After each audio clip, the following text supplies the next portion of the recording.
भगवान कहते हैं, भक्त को कभी अपने नियम और श्रद्धा को नहीं बदलना चाहिए, चाहे उस पर कितने ही कष्ट क्यों ना आ जाए। मैं समय आने पर उसके हर कार्य को सिद्ध कर दूंगा। एक व्यक्ति था। वह रोज की तरह एक दिन सुबह सवेरे उठा, स्नान किया, साफ सुथरे वस्त्र पहने और भगवान के दर्शन करने के लिए मंदिर की ओर चल पड़ा। उसका उद्देश्य केवल एक था, भगवान के दर्शन करके आत्मिक आनंद प्राप्त करना। चलते चलते जब वह रास्ते में था, तभी उसका पैर एक पत्थर से टकरा गया और वह ठोकर खाकर गिर पड़ा। उसके वस्त्र कीचड़ से सन गए, लेकिन वह निराश नहीं हुआ। वह तुरंत घर लौटा, कपड़े बदले और फिर मंदिर की ओर रवाना हो गया। जब वह दोबारा उसी जगह पहुंचा तो संयोगवश फिर उसी स्थान पर ठोकर खाकर गिर पड़ा।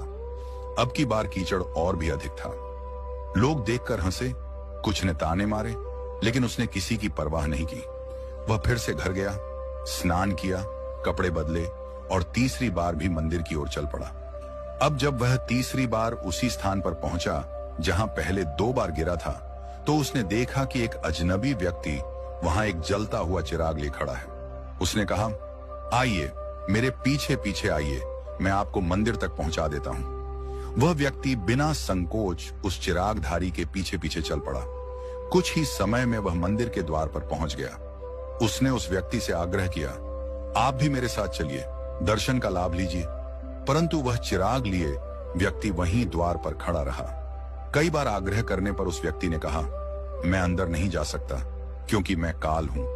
यह सुनकर भक्त चौंक गया, स्तब्ध रह गया। काल ने कहा, मैं ही था जिसने पहली बार तुम्हें गिराया था। जब तुम वापस गए, कपड़े बदले और दोबारा मंदिर की ओर चल पड़े, तब भगवान ने तुम्हारे अपने पाप क्षमा कर दिए। मैंने फिर तुम्हें दूसरी बार गिराया, और जब तुम फिर बिना क्रोध या निराशा के वापस लौटे, स्नान किया, वस्त्र बदले और फिर मंदिर की ओर चल पड़े, तो भगवान ने तुम्हारे परिवार के पाप भी क्षमा कर दिए। अब मैं डर गया कि यदि मैंने तुम्हें तीसरी बार गिराया और तुम फिर उठकर मंदिर चले गए, तो भगवान तुम्हारे पूरे गांव के पाप क्षमा कर देंगे। इसलिए मैं स्वयं आया हूं तुम्हें मंदिर तक पहुंचाने।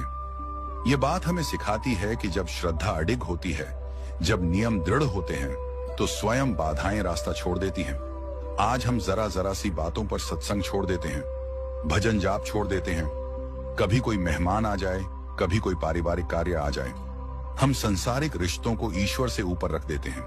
परंतु वह व्यक्ति जिसे 2 बार कीचड़ में गिराया गया, उसने हिम्मत नहीं हारी, क्योंकि उसे अपने भगवान से प्रेम था। वह अपने नियम नहीं तोड़ना चाहता था। उसे दुनिया की नहीं, भगवान की परवाह थी। यही कारण है कि काल जैसे अदृश्य शक्तियां भी उस प्रेम और निष्ठा के सामने नतमस्तक हो गईं। यदि श्रद्धा सच्ची हो और नियम अडिग हो, तो स्वयं काल भी बाधा नहीं बनता, बल्कि मार्गदर्शक बन जाता है।